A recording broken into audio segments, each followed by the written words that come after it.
on avait vu que c'était un site de nidification où on a répertorié autour du bâtiment à peu près 50 nids. On va mettre en place dessus une façade 7 nids afin de voir si ça marche.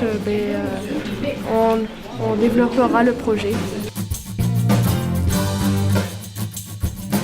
Ce projet, il est né d'observations avec les jeunes sur la présence de cette espèce d'hirondelle sur le site de Brantôme. Je trouve très intelligente cette initiative, puisque d'une part, elle permet aux jeunes de monter un projet et donc de se responsabiliser et de voir comment on a une idée et comment on la réalise concrètement. Donc c'est une excellente initiative.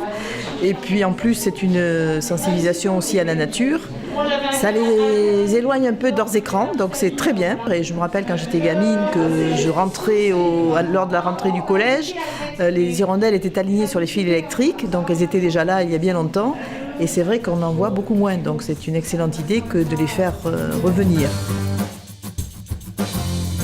C'est des espèces qui, pour fabriquer leur nid, ont besoin de matières premières. Comme aujourd'hui, on a tendance d'une part à bitumer un peu partout, à poser des endroits propres. Tout ce qui concerne flaques de boue, flaques d'eau un peu stagnantes qui permettraient de malaxer et de préparer leurs matières premières, sont en voie de disparition, en tout cas dans les villes. Dans les campagnes aussi, la preuve c'est qu'aujourd'hui, sur Brantôme, certes elles sont encore là, mais elles ne fabriquent plus. Et on a répertorié autour du bâtiment à peu près 50 nids.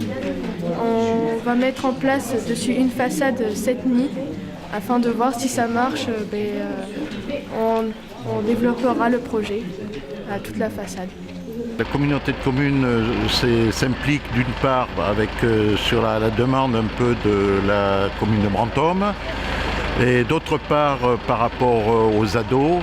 On a pensé que c'était une initiative qui allait dans le sens, environnemental et pour lequel nous avons totalement apporté notre soutien.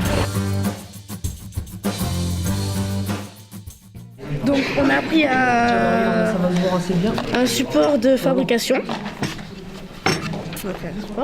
On a fait des moules. On a fait des moules comme ça. Ensuite on mélange avec un verre doseur. Le plâtre et du copeau de bois et de la sciure. Voilà.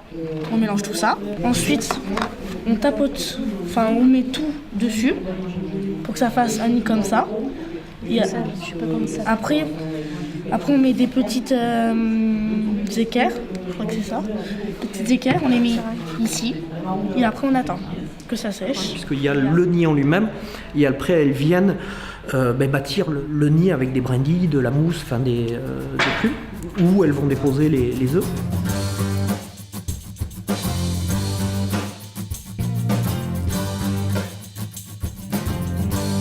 L'orientation est importante, oui et non, parce que le trou d'envol est très à l'abri.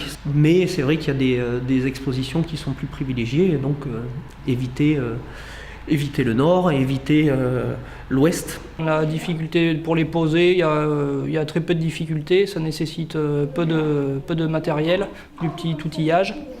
Il faut juste faire attention en les posant. Après, l'importance de l'espèce, ça crée la diversité, ne serait-ce que ça. Et elle consomme énormément d'insectes, principalement. Et les insectes type moustiques, moucherons, des choses qui peuvent être aussi dérangeantes pour notre espèce à nous. C'est-à-dire que la suite du projet, après avoir posé ces nids-là, lorsqu'ils sont allés rencontrer la LPO Aquitaine à Bordeaux, ils se sont engagés avec la LPO à faire du suivi sur le territoire de Rhône-et-Belle. Pour eux, personnellement, ils vont s'enrichir sur l'identification de l'espèce, donc ça c'est important.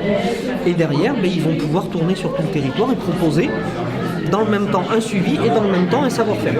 Si ça marche, on va peut-être essayer, on va continuer sur cet immeuble et après on ira sur d'autres communes.